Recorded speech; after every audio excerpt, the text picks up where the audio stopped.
नमस्कार दोस्तों, मैं Dharmendra Verma online study with DK में आपका बहुत बहुत स्वागत करता हूं। जैसा कि आप सभी को पता है कि यहां पर गणित पेडागोजी की एक सीरीज़ चल रही है जिसमें आपको 500 प्रश्न देने की बात कही गई है। तो वहीं पर आगे ये सीरीज़ चल रही है। यहां पर 90 क्वेश्चन हम भी अपलोड कर चुके हैं, यानी कि 3 पार्ट अभी तक अपलोड हो चुके हैं। 91 से 120 यानी कि 120 प्रश्न तक ये वीडियो में प्रश्न बताए जाएंगे। कुल 30 प्रश्न होंगे जो कि काफ़ी इंपॉर्टेंट हैं। तो आपको स्किप नहीं करना है, वीडियो को पूरा देखना है। यदि आपको 60 प्रश्न को यदि देखना है, यानी कि 3 पार्ट को यदि आपको देखना है, तो यहाँ पर आपको एक लिंक मिलेगी, वहाँ पर आपको क्लिक करना पड़ेगा।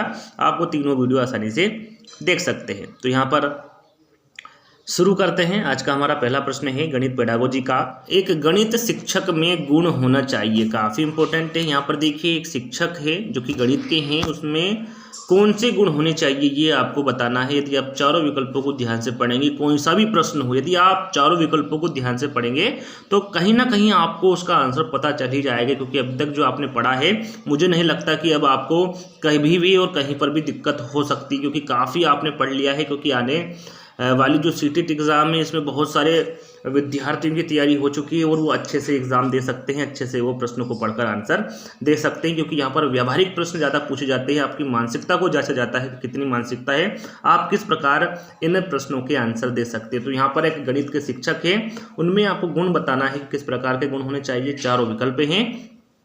तो यहाँ पर देखिए, एक शिक्षक में जो कि गणित के हैं, उनमें गुण अभिव्यक्ति की सुस्पष्ट एवं विविध रूप भी होना चाहिए, उत्साह एवं उपलब्धिजनक व्यवहार भी होना चाहिए उस शिक्षक का, और सारांश प्रस्तुत करने की क्षमता भी उस शिक्षक में होनी चाहिए एक गणित के। तो राइट आंसर हमारा क्या होगा यहाँ पर? उपरोक्त सभी होगा। चलिए, गणितीय संकल्पनाएं एवं सिद्धांत होते हैं। यहाँ पर देखिए, जो गणितीय संकल्पनाएं होती हैं और सिद्धांत होते हैं वो किस प्रकार के होते हैं? समय सापेक्ष होते हैं, स्थान सापेक्ष होते हैं, समय निरपेक्ष होते हैं, या फिर समय एवं स्थान निरपेक्ष होते हैं। तो यहाँ पर देखिए, गणितीय संकल्पनाएं एवं सिद्धांत के बारे में पूछा गया है, तो याद रखिएगा ये समय एवं स्थान निरपेक्ष होते हैं। तो राइट आंसर हमारा यहाँ पर 4th वाला होगा।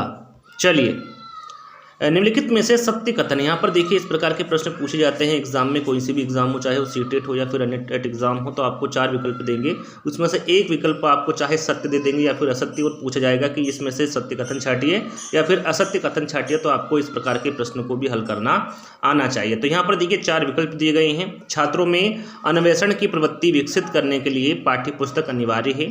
गणित अध्ययन में पाठ्यपुस्तक का योगदान नगण्य है। गणित का शिक्षण बिना पाठ्यपुस्तक में होना चाहिए, पाठ्यपुस्तक के होना चाहिए, या फिर उपरोक्त में से कोई नहीं। तो यहाँ पर देखिए, चारों विकल्पों को ध्यान से पढ़ेंगे तो राइट आंसर आपके सामने स्पष्ट होगा कि छात्रों में अन्वेषण की प्रवृत्ति विकसित करने के लिए पाठ्यपुस्तक अनिवार्य है। तो राइट आंसर हमारा कौन सा होगा? पहला वाला होगा। गणित अध्ययन में पाठ्यपुस्तक का योगदान नगण्य है, ऐसा कुछ भी नहीं है। पाठ्यपुस्तक के गणित का शिक्षण, जो तीसरा वाला विकल्प है, गणित का शिक्षण बिना पाठ्यपुस्तक के होना चाहिए, ऐसा बिल्कुल नहीं है। पाठ्यपुस्तक होना जरूरी, तभी तो बच्चे स्टेप बाय स्टेप चलेंगे, स्टेप बाय सीखेंगे। तो ये यहाँ पर राइट आंसर देखा जाए तो कौन सा सही होगा? पहला वाला होगा। चलिए, उदाहरण, निरीक्षण, नियमीकरण एवं परीक्षण किस विधि के पद है? यहाँ पर देखिए, प्रश्न को ध्यान से पढ़ना है। उदाहरण, निरीक्षण, नियमीकरण एवं परीक्षण के बारे में पूछा गया है कि ये किस विधि के पद है। यदि आपने गणित पेडागोजी को अच्छे से पढ़ा होगा तो यहाँ पर डायरेक्टली आप आंसर लगा सकते हैं कि ये आगमन विधि के पद है। जो उदाहरण होता है, निरीक्षण होता है, नियमीकरण होता है और परीक्षण होता है, ये सभी किस विधि के पद होते हैं? ये आगमन विधि के पद होते हैं। तो यहाँ पर 4th वाला विकल्प हमारा सही होगा। चलिए, गणित शिक्षण में अभ्यास से मदद मिलती। जब गणित को आप बार बार करते हैं, अभ्यास आप करते हैं उसको सीखने के लिए, तो आपको इन चारों विकल्पों के माध्यम से बताना है कि आपको किस प्रकार की मदद मिलती है। अधिगम स्थानांतरण में वृद्धि करने में, समस्या के हल की समझ बढ़ाने में, किसी समस्या के शीघ्रता तथा गति से कार्य करने में, या फिर सैद्धांतिक ज्ञान का उपयोग करने की क्षमता का विकास करने में। तो राइट आंसर हमारा होगा, गणित शिक्षण में अभ्यास से मदद मिलती है सैद्धांतिक ज्ञान का उपयोग करने की क्षमता का विकास करने में। गणित शिक्षण में अभ्यास से मदद मिलती है। तो राइट आंसर हमारा यहाँ पर 4th वाला होगा। चलिए अगला प्रश्न सरल सा है और इम्पोर्टेंट है। आप सभी को पता होगा कि पाठ योजना के जो 5 सोपान दिए थे वो किसने दिए थे? ये हर्बर्ट के द्वारा दिया गया था। हर्बर्ट के 5 सोपान है जो कि काफ़ी इंपॉर्टेंट है। आपको हम पुराने वीडियो में इसके बारे में बता चुके हैं तो यहाँ पर नहीं बताएंगे। तो यहाँ पर आपको इतना याद करना है कि पाठ योजना के जो 5 सोपान दिए हैं वो किसके द्वारा दिए गए हैं? हर्बर्ट के द्वारा दिए गए हैं। तो राइट आंसर हमारा यहाँ पर पहला वाला होगा। चलिए अगला प्रश्न है, किसी राज्य की समृद्धि गणित की उन्नति एवं विकास पर निर्भर करती है। यहाँ कथन किसका है? काफ़ी इंपॉर्टेंट कथन है, एग्जाम में पूछा जाता है इस प्रकार के कथन। किसी राज्य की जो समृद्धि होती है वो गणित की उन्नति एवं विकास पर निर्भर करती है। यहाँ कथन किसका है? रॉजर बेकन का है, नेपोलियन का है, आर्यभट्ट का है या फिर रामानुज का है? तो याद रखिएगा यहाँ कथन जो होगा ये नेपोलियन का होगा। नेपोलियन द्वारा कहा गया है कि जो किसी राज्य की समृद्धि होती है वो गणित की उन्नति एवं विकास पर ही निर्भर करती है। यह कथन नेपोलियन के द्वारा कहा गया। तो यहाँ पर दूसरा वाला विकल्प हमारा सही होगा। चलिए अगला प्रश्न है, राष्ट्रीय पाठ्यचर्या की रूपरेखा 2005 में यहाँ उल्लेख किया गया है कि गणित शिक्षा महत्वाकांक्षी, सुसंगत और होनी चाहिए। किस प्रकार की होनी चाहिए? यहाँ पर डॉट डॉट यानी रिक्त स्थान लिखा हुआ था, थोड़ा सा मिसप्रिंट हुआ, ध्यान दीजिएगा। इसके पहले वाले वीडियो में हमने सुसंगत के बारे में आपको बताया कि इसका क्या अर्थ होता है, महत्वाकांक्षी के बारे में आपको बताया। यहाँ पर आपको बताना है कि राष्ट्रीय पाठ्यचर्या की रूपरेखा यानी कि NCF 2005 में यहाँ उल्लेख किया गया है कि गणित शिक्षा महत्वाकांक्षी, सुसंगत और रिक्त स्थान होनी चाहिए। किस प्रकार की होनी चाहिए? अर्थपूर्ण होनी चाहिए, व्यवहारिक होनी चाहिए, महत्वपूर्ण होनी चाहिए या फिर संज्ञानात्मक होनी चाहिए? तो यहाँ पर हमारा राइट आंसर होगा वो महत्वपूर्ण होनी चाहिए। काफ़ी इंपॉर्टेंट है ये 3 प्रश्न यहाँ पर आपको बनेंगे। यदि आपने इसके पहले वाला वीडियो नहीं देखा तो देख लीजिएगा, वहाँ पर सुसंगत और महत्वाकांक्षी के अर्थ के बारे में आपको बताया, इसका तात्पर्य क्या होता है उसके बारे में बताया है। और यहाँ पर जो 98 प्रश्न जो आप देख रहे हैं यहाँ पर ये किस प्रकार का होनी चाहिए, किस प्रकार की होनी चाहिए? तो महत्वपूर्ण होनी चाहिए। तो राइट आंसर हमारा यहाँ पर तीसरा वाला होगा। चलिए गणित की लंबी आकृति से तात्पर्य, यहाँ पर देखिए गणित की लंबी आकृति के बारे में पूछा जाता है कि इसका तात्पर्य क्या होता है? एक संकल्पना पर दूसरी संकल्पना बनाना होता है, गणितीय खेलों का सृजन करना होता है, गणित पुस्तकों की सहायता लेना होता है या फिर उपरोक्त सभी। तो यहाँ पर हमारा राइट आंसर होगा जो गणित की लंबी आकृति से तात्पर्य होता है वो एक संकल्पना पर दूसरी संकल्पना बनाना होता है, गणित की लंबी आकृति से तात्पर्य। तो राइट आंसर हमारा यहाँ पर पहला वाला होगा। चलिए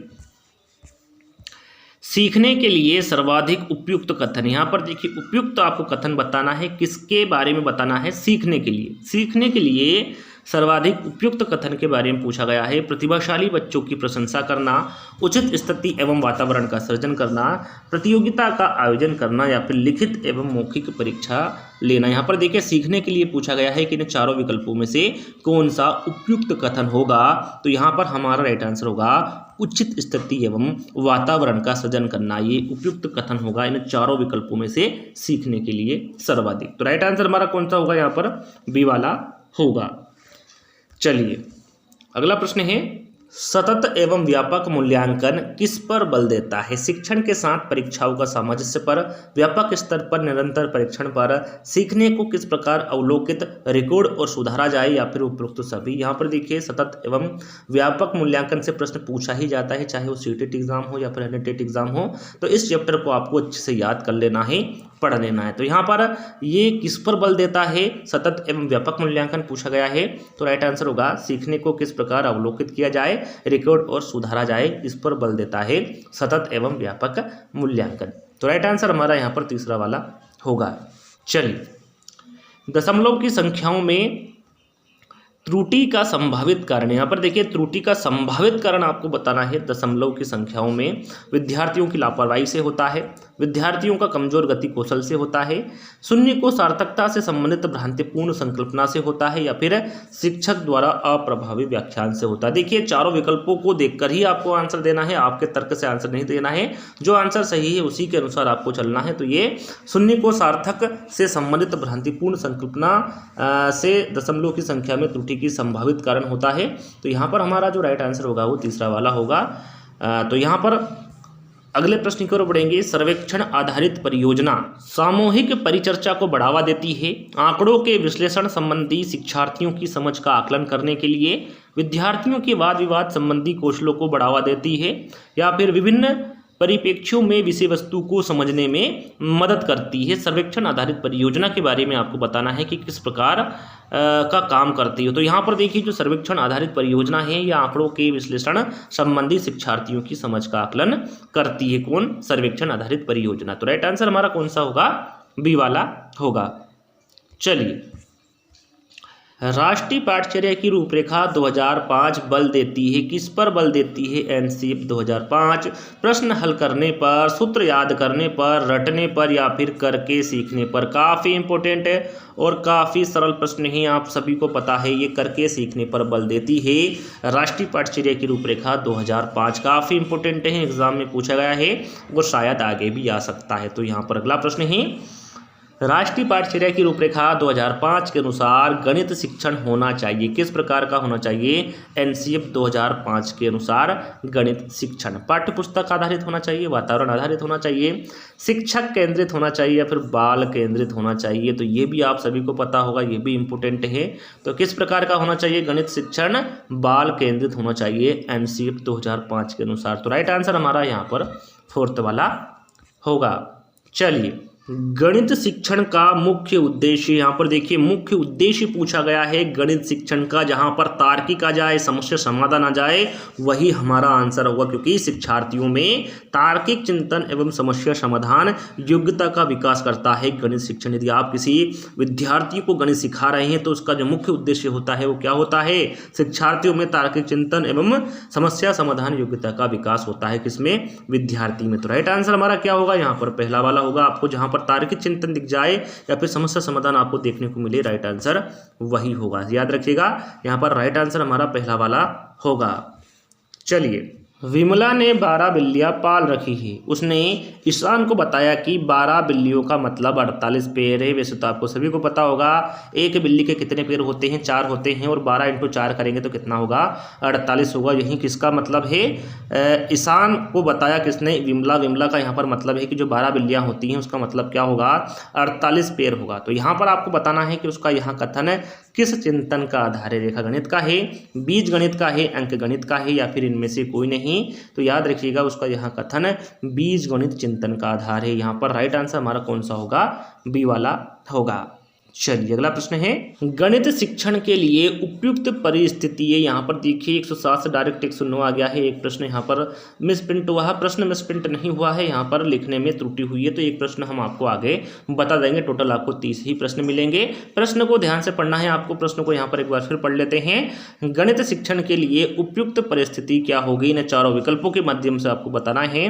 बच्चों को सभी संकल्पनाएं सीखने के लिए विवश करना, गणित को बच्चों के जीवन के अनुभवों का हिस्सा बनाना, उच्च स्तरीय चिंतन कौशल का विकास करना, या फिर बच्चों को सूत्र रटवाना। तो यहाँ पर हमारा राइट आंसर होगा, देखिए यहाँ पर गणित शिक्षण के लिए उपयुक्त स्थिति पूछा गया है।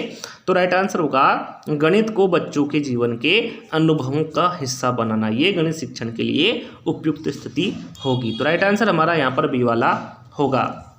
चलिए, अगला प्रश्न है। वैसे तो ये प्रश्न मैं आपको बता चुका हूँ, यहाँ पर चारों विकल्पों को बदल दिया गया है। यहाँ पर जो राइट आंसर है वो वही है जो आपको हमने पहले बताया था। यहाँ पर देखिए सर्वेक्षण आधारित परियोजना का यहाँ पर आपको कार्य बताना है कि ये क्या करता है या फिर क्या करती है। आंकड़ों के विश्लेषण संबंधी विद्यार्थियों की समझ का आकलन करती है या फिर इसको विकसित करती है। पूर्णांकों के गुणनफल की संकल्पनाओं को समझने में मदद करती है। उपरोक्त दोनों या फिर दोनों में से कोई नहीं। तो यहाँ पर देखिए मैं आपको इसका आंसर पहले ही बता चुका हूँ। ये आंकड़ों के विश्लेषण संबंधी विद्यार्थियों की समझ का आकलन करती है सर्वेक्षण आधारित परियोजना। तो राइट आंसर हमारा यहाँ पर पहला वाला होगा।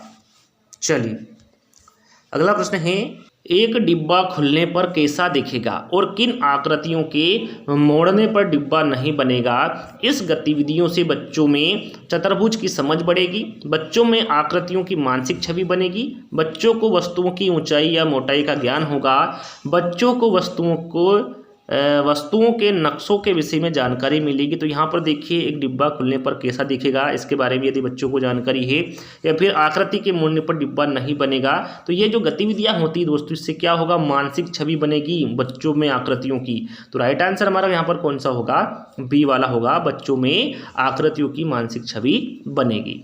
चलिए अगला प्रश्न है, गणित की कक्षा में संप्रेषण से रिक्त स्थान की क्षमता का विकास होता है। यहाँ पर रिक्त स्थान दिया हुआ है, रिक्त स्थान की जगह क्या आएगा, या फिर कह सकते हैं गणित की कक्षा में संप्रेषण से किसकी क्षमता का विकास होता है। प्रश्नों का शीघ्र उत्तर देने का, पठन का, गणितीय विचार को सुव्यवस्थित, संचित एवं स्पष्ट करने का विकास होता है, या फिर पुनः समूहीकरण का विकास होता है। तो यहाँ पर देखिए गणित की कक्षा में संप्रेषण के बारे में पूछा गया है कि इसमें किसकी क्षमता का विकास होता है।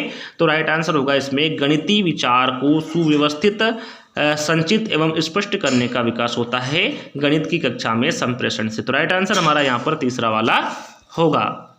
चलिए, गणित कक्षा 4 की शिक्षिका शर्मिला सांगमा अपना शिक्षार्थियों को प्रश्नों के उत्तर देने के लिए समूह चर्चाएं और सहयोगात्मक अधिगम अपनाने के लिए प्रोत्साहित करती है।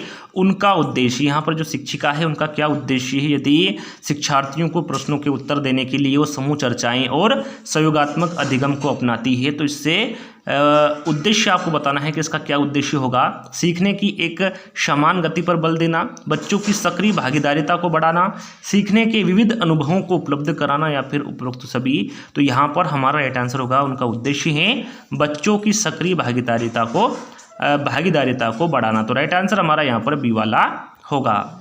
चलिए अगला प्रश्न है, गणित की भाषा का अंग है, संकेत है, सूत्र है, संख्या चर है, या फिर ये सभी है। सरल सा प्रश्न है, गणित की भाषा का जो अंग होता है वो संकेत भी होता है, सूत्र भी होता है, वो संख्या चर भी होता है। तो राइट आंसर हमारा यहाँ पर ये सभी होगा। चलिए, गणित शिक्षण में पाठ योजना का सही क्रम है। यहाँ पर देखिए पाठ योजना का आपको सही क्रम बताना है। इससे पहले मैं इसके बारे में आपको बता चुका हूँ। तैयारी करना, प्रस्तुतिकरण करना, श्यामपट्ट कार्य, पुनरावृत्ति, या फिर गृह कार्य, इसको आपको सही क्रम में जमा करें। इन चारों विकल्पों के माध्यम से आंसर देना है। तो यहाँ पर देखिए यदि हम सही क्रम जमाएं, गणित शिक्षण में पाठ्य योजना का तो पहले तैयारी होती है, फिर प्रस्तुतिकरण होता है, फिर श्यामपट्ट कार्य होता है, फिर पुनरावृत्ति होती है, और फिर गृह कार्य होता है। यानी कि जो लिखा हुआ है यही सही क्रम है पाठ्य योजना का। तो इसके अनुसार हमारा जो राइट आंसर होगा वो पहला वाला ही होगा। इसका सही क्रम आपको याद कर लेना है, और ये पाठ्य योजना की जो सोपान दिए हुए हैं इसको भी आपको याद अच्छे से कर लेना है। तो यहाँ पर अगला प्रश्न है हमारा, निम्नलिखित पर विचार कीजिए। आपके सामने प्रश्न है 8 - 3 बराबर क्वेश्चन मार्क, यानी कि 8 में से यदि आप 3 घटाएंगे तो कितना आएगा। इस प्रश्न को आपको बद्ध अंत प्रश्न में बदलना है कि बद्ध अंत प्रश्न में इसको किस प्रकार लिखा जाएगा। इन चारों विकल्पों के माध्यम से आपको बताना है। ऐसी कोई संख्या बताओ जिनको घटाने पर 5 आए। 8 में से 3 घटाने पर क्या आएगा, 8 घटाओ 3 ज्ञात कीजिए, या फिर उपरोक्त में से कोई नहीं। तो यहाँ पर देखिए इस प्रश्न को बद्ध अंत प्रश्न में आपको बदलना है। तो राइट आंसर क्या होगा, ऐसी कोई संख्या बताओ जिनको घटाने पर 5 आए। तो यहाँ पर हमारा जो राइट आंसर होगा वो पहला वाला होगा। इस प्रकार का जो प्रश्न होगा वो बद्ध अंत वाला प्रश्न होगा। तो राइट आंसर हमारा यहाँ पर पहला वाला होगा। चलिए, जॉर्ज पोली के अनुसार स्कूली गणित शिक्षा के 2 उद्देश्य है। पहला है अच्छा और संकीर्ण, और दूसरा है ऊंचा। ऊंचा उद्देश्य से आपको यहाँ पर तात्पर्य बताना है। यदि एग्जाम में पूछे कि जॉर्ज पोली के अनुसार स्कूली गणित शिक्षा के कितने उद्देश्य हैं, तो आप कह सकते हैं 2 है। कौन कौन से, पहला है अच्छा और संकीर्ण, और दूसरा है ऊंचा। तो यहाँ पर ऊंचा उद्देश्य से आपको तात्पर्य बताना है क्या है, रोजगार योग्य ऐसे वयस्कों का निर्माण करना जो सामाजिक और आर्थिक विकास में योगदान दे सके, बढ़ते बच्चे के आंतरिक संसाधनों का विकास करना, दोनों या फिर दोनों में से कोई नहीं। तो यहाँ पर देखिए ऊंचा उद्देश्य से तात्पर्य पूछा गया है। तो राइट आंसर होगा बढ़ते बच्चे के आंतरिक संसाधनों का विकास करना। तो राइट आंसर हमारा यहाँ पर कौन सा होगा, बी वाला होगा। चलिए, हमारे दैनिक जीवन से संबंधित गणितीय प्रक्रियाएं जैसे कि गिनना, मापना, तोलना, खरीदना आदि गणित शिक्षण के किस मूल्य के अंतर्गत आती है? सरल सा प्रश्न है, आप सभी को पता होगा कि बौद्धिक में आती है, कि व्यवहारिक में आती है, सामाजिक में आती है या फिर सांस्कृतिक में आती है। तो ये सब किस में आता है? ये व्यवहारिक में आता है। हमारे दैनिक जीवन से संबंधित जो गणितीय प्रक्रियाएं होती हैं जैसे कि गिनना, मापना, तोलना, खरीदना आदि गणित शिक्षण के व्यवहारिक मूल्य के अंतर्गत आती है। ये आंसर तो सभी को पता ही होगा। राइट आंसर हमारा यहां पर बी वाला होगा। चलिए, उपचारात्मक शिक्षा की जरूरत होती है, पिछड़े बच्चों के लिए होती है, मंद बुद्धि बच्चों के लिए होती है, सामान्य बच्चों के लिए होती है या फिर उपरोक्त सभी के लिए होती हैं?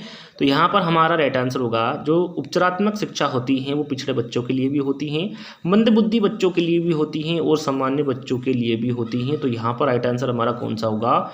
उपरोक्त सभी के लिए होती हैं उपचारात्मक शिक्षा की जरूरत। चलिए, गणित शिक्षण महत्वपूर्ण है क्योंकि यह तर्कात्मक सोच को विकसित करता है, यह विज्ञान विषयों के अध्ययन में सहायक है, यह व्यवहारिक जीवन में उपयोगी है या फिर उपरोक्त सभी। तो यहाँ पर देखिए, गणित शिक्षण महत्वपूर्ण है, क्यों है इसके बारे में पूछा गया है। तो यह तर्कात्मक सोच को विकसित भी करता है, यह विज्ञान विषयों के अध्ययन में भी सहायक है और यहाँ व्यवहारिक जीवन में भी उपयोगी है। तो राइट आंसर हमारा यहाँ पर क्या होगा? उपरोक्त सभी होगा। बीच में एक प्रश्न छूट गया था, उसी के आधार पर यहाँ पर एक प्रश्न हम आगे चलेंगे। प्रश्न कुछ इस प्रकार है, 121वां यानी कि अंतिम प्रश्न है। मयंक बीमारी के कारण एक सप्ताह तक विद्यालय नहीं आया। जब वहां विद्यालय गया तब उसे भाग के लंबे प्रश्नों को करना नहीं आया। लंबे भाग के प्रश्नों को देखते ही वहां चिंतित हो जाता है। शास्त्रीय सिद्धांत के अनुसार संवेगात्मक स्वाभाविक उत्तेजक, यहाँ पर देखिए शास्त्रीय सिद्धांत के अनुसार आपको बताना है किस प्रकार का जो संवेगात्मक स्वाभाविक उत्तेजक कौन सा है? असफलता है, लंबे भाग के सवाल है, लंबे भाग के सवालों को लेकर चिंता है या फिर उपरोक्त सभी। यहाँ पर शास्त्रीय सिद्धांत के अनुसार आपको बताना है संवेगात्मक स्वाभाविक उत्तेजक क्या है। तो यहाँ पर राइट आंसर क्या होगा हमारा? असफलता। याद रखिएगा असफलता है। तो राइट आंसर हमारा यहाँ पर पहला वाला होगा। तो आज का वीडियो हम यहीं पर समाप्त करते हैं। आज का वीडियो आपको कैसा लगा? जल्दी ही हम यहाँ पर 5वां पार्ट लेकर आएंगे। तो आज का वीडियो आपको कैसा लगा आपको कमेंट्स के माध्यम से बताना है। वीडियो को लाइक करना है, शेयर करना है और चैनल को सब्सक्राइब कर लेना है। तो जल्दी ही दोस्तों एक नई वीडियो के साथ मिलेंगे। जब तक के लिए धन्यवाद। जय हिंद।